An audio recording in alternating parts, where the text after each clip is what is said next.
Bienvenue dans mon histoire. Le chalet était censé être calme.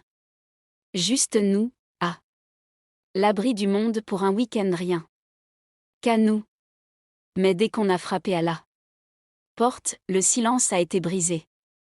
Il m'a regardé avec ce sourire calme et indéchiffrable. Et j'ai compris que la nuit ne resterait pas la nôtre. Elle allait s'ouvrir davantage. Avant de commencer, n'oubliez pas de liker et de vous abonner. C'est rapide, c'est gratuit et vous serez ainsi sûr de ne rien manquer de la suite. Demain, murmura-t-il, tu verras plus tard dans la chambre. Son corps se pressait contre le mien. Plus fort que d'habitude, son regard intense. Chaque mouvement semblait me sceller d'une promesse. Et lorsqu'il s'est enfin immobilisé, lorsque le silence est revenu dans la pièce, je suis resté là, agité, le pouls. Accélération, la respiration irrégulière. Il l'a remarqué. Il le remarquait toujours, mais au lieu de tendre la main vers moi à nouveau, il se pencha près de moi, effleurant le lobe de mon oreille. Fais-moi confiance, murmura-t-il. Attends. Ces mots résonnèrent en moi longtemps après qu'il eut fermé les yeux. Dehors au-delà des arbres, la nuit était silencieuse. Mais en moi quelque chose bougeait et je savais que ce n'était pas fini. Le lendemain soir, l'air dans la cabane était plus lourd, comme si les murs eux-mêmes attendaient. Je pris mon temps pour me préparer, non pas par obligation. Personne d'autre que lui n'était censé me voir, mais car je ne pouvais me défaire de l'impression que quelque chose allait se produire. Une robe cintrée plus sombre que ce que je portais habituellement ici. Un fin collier qui captait la lueur du feu. Même la façon dont je me coiffais semblait délibérée. Bien que je me sois dit que ce n'était rien. Il le remarqua. Il le remarquait toujours. Ses yeux me suivirent tandis que je traversais la pièce. Un sourire discret étirant les coins de ses lèvres. Mais il ne dit pas un mot. Il nous servit simplement à chacun un verre et attendit. Puis on frappa à la porte. Un bruit étrange. Comme si ce n'était pas dans cette cabane, comme si ce n'était pas au milieu des bois. Mon verre se figea à mi-chemin de mes lèvres. Il posa le sien. Calmement comme s'il l'attendait. Il n'avait pas l'air surpris, pas même un peu. Qui, murmura-je. Il referma la porte derrière l'homme, se retourna vers moi et parla comme s'il avait répété ces mots depuis le début. Il est là pour toi, dit-il doucement. Sa main effleura la mienne en passant, une main chaude et rassurante. Et je serai là. La pièce ne semblait plus silencieuse. Elle semblait vivante. Le premier homme ne m'a pas bousculé. Il s'est déplacé avec une aisance tranquille, posant sa veste sur l'accoudoir d'un fauteuil avant de s'asseoir. Sa posture était détendue, son regard fixe. Il n'avait pas besoin de parler. Sa seule présence emplissait la cabine d'un poids que je pouvais sentir dans ma poitrine. Je suis restée où j'étais sur le canapé, les mains trop serrées dans mon mari était appuyé contre le mur près de la porte, calme, imperturbable, me regardant comme si de rien n'était.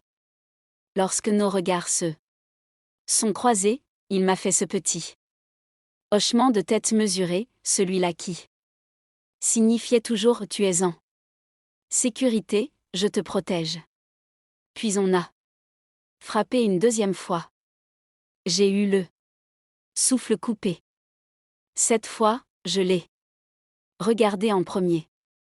Il n'a pas hésité point et elle a tourné la poignée et a ouvert la porte comme s'il s'y attendait. Un autre homme entra, plus grand, plus large d'épaules, son manteau à moitié déboutonné. Son regard parcourant la pièce avant de se poser sur moi. Il sourit poliment, presque désarmant, mais l'intention derrière ce sourire était un diable. Je jetai un coup d'œil à mon mari, le cœur battant la chamade. 2. Murmurai-je. Il traversa la pièce vers moi, se penchant juste assez pour que je sois la seule à l'entendre. Laisse faire, dit-il doucement. C'est toujours à toi et je suis toujours là. Le premier homme se leva de sa chaise. Lentement et délibérément. Le second se tenait maintenant à côté de lui, tous deux attendant, sans se presser, sans exiger, occupant simplement l'espace. Comme si la nuit m'appartenait. Le feu crépita dans l'âtre, l'ombre se déplaçant le long des murs de la cabane. Ma main trembla contre le tissu de ma robe jusqu'à ce que je sente le poids de sa paume sur mon épaule. Ferme, stable. Vas-y, murmura-t-il. Et c'est tout ce qu'il fallut.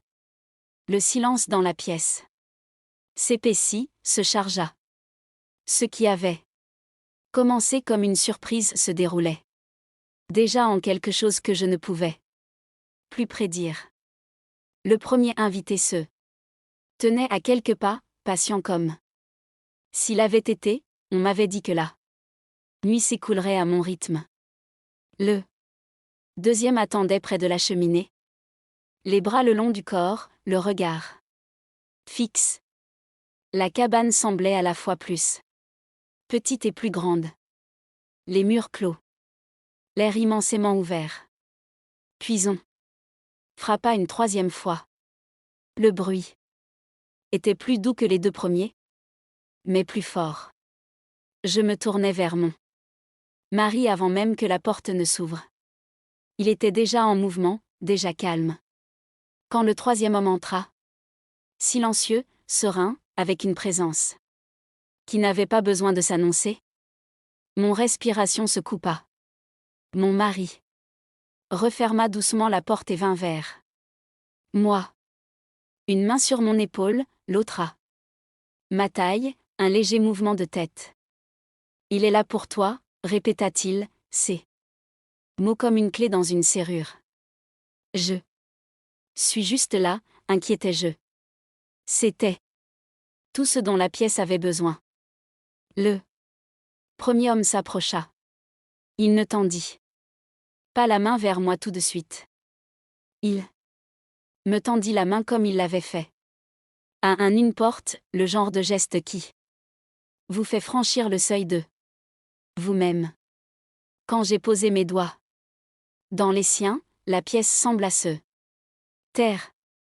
Il me guida d'un demi-à en avant, puis m'ajusta par de petites touches délicates, 1 centimètre à mon coude, une légère pression à montre.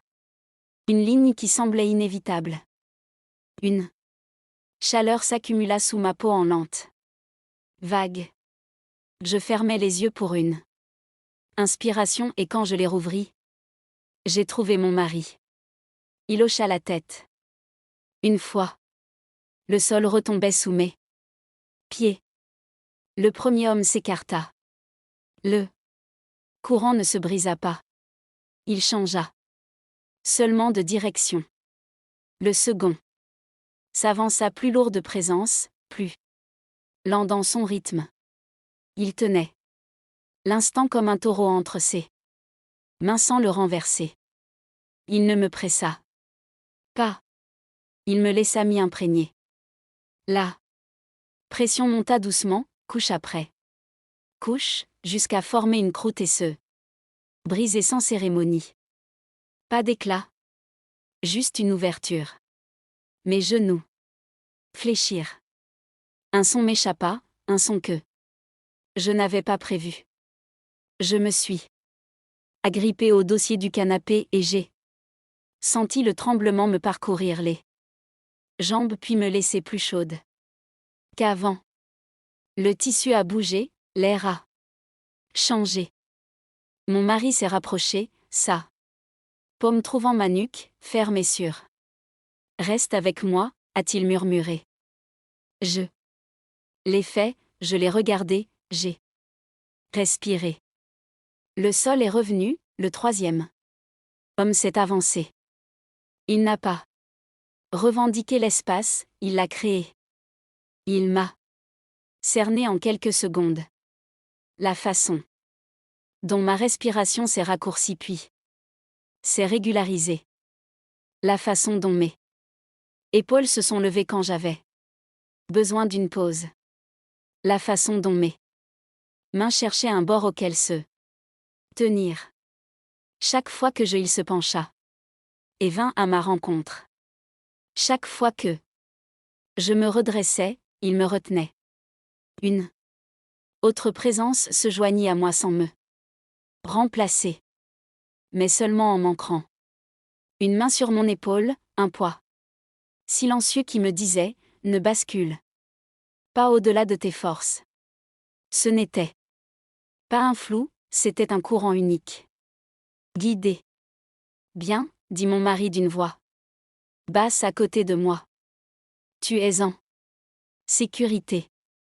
La vague arriva différemment. Cette fois. Soudaine, vive comme une porte qui s'ouvre doucement sur ses gonds. Ce n'était pas bruyant, c'était décisif.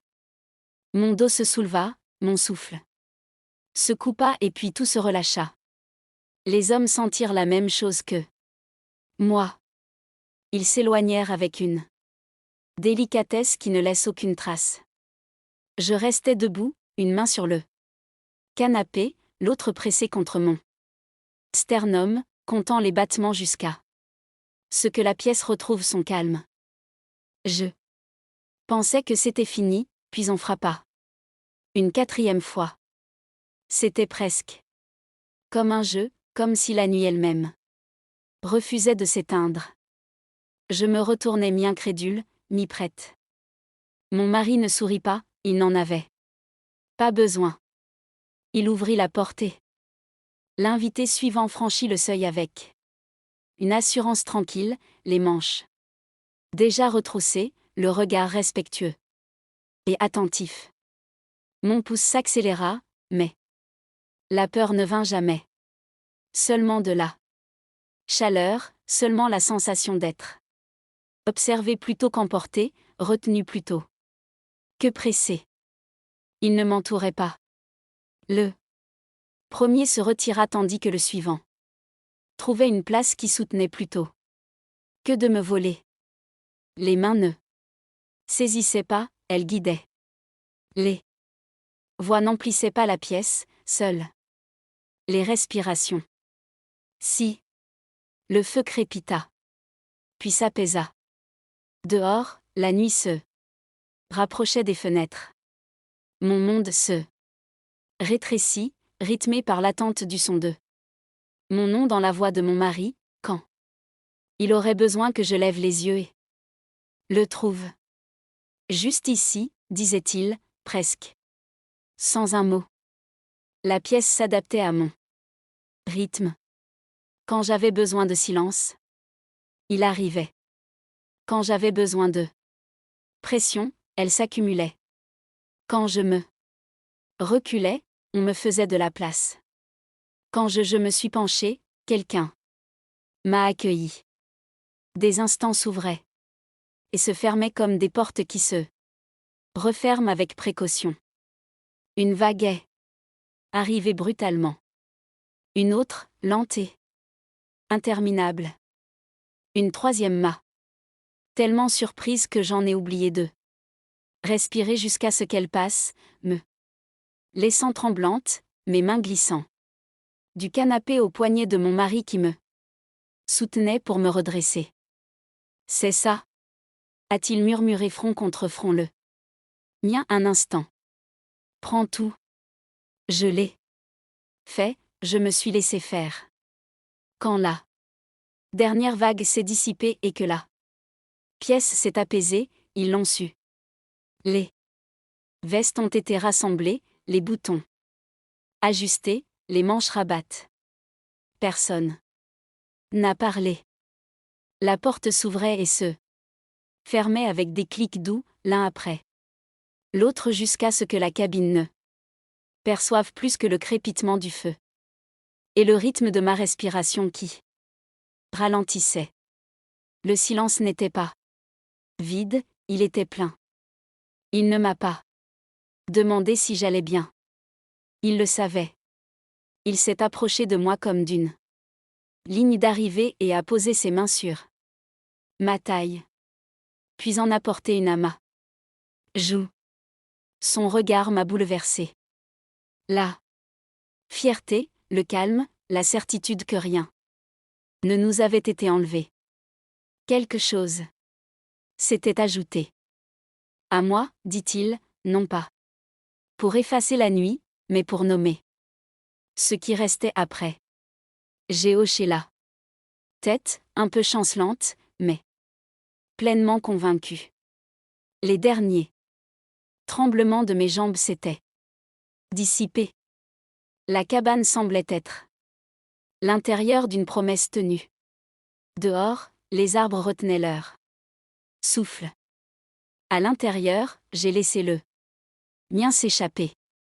Le feu brûlait doucement.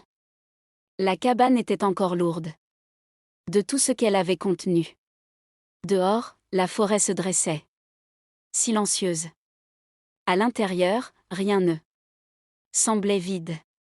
Ce qui restait n'était pas une perte, c'était une preuve. Soyez honnête. Auriez-vous aimé être là vous aussi? Si vous y étiez, que feriez-vous? Dites-le-moi dans les commentaires, je vous lirai. Si cette histoire vous a plu, aimez-la, abonnez-vous et activez les notifications pour ne jamais manquer la prochaine. Merci d'être là. Cela compte beaucoup pour nous. M.